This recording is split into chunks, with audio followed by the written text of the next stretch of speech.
ഇതൊക്കെ നേരത്തെ ചോദിക്കേണ്ട കാര്യങ്ങളല്ലേ? എങ്കിലും പറയാതിരുന്ന നിങ്ങൾ അങ്ങനെ അറിയാനാ? അറിഞ്ഞില്ലെങ്കിൽ പിന്നെ എനിക്ക് എന്താ ഒരു സുഖം? ഞാനൊരു പാവം വർമ്മ, ദേവൻ, ദേവരാജൻ, ദേവരാജ പ്രതാപ വർമ്മ, ഇവരുടെയൊക്കെ ദേവ്ജി.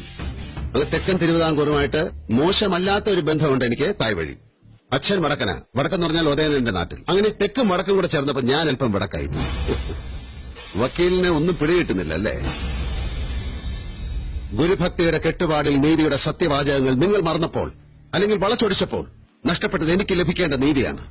വധശിക്ഷ അർഹിക്കുന്ന അരുൺകുമാർ എന്ന പക്കാ ക്രിമിനലിനെ നിങ്ങൾ ഈ കോടതിയിൽ നിന്ന് പുല്ലുപോലെ ഇറക്കിക്കൊണ്ടുപോയെന്നറിഞ്ഞപ്പോ എന്റെ ഈ നെഞ്ചാ പിടഞ്ഞത്.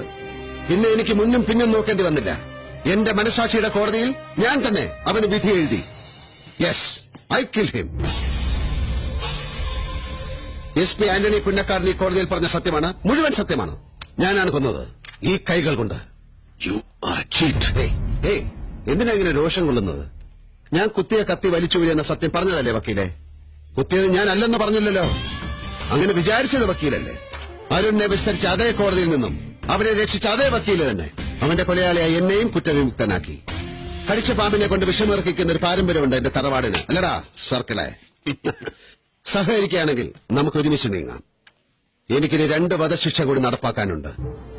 ജഡ്ജിയും ആരാച്ചാരും ഞാൻ തന്നെ ആയതുകൊണ്ട് ഞാൻ ഇനി ഒരു അല്പം തിരക്കിലായിരിക്കും.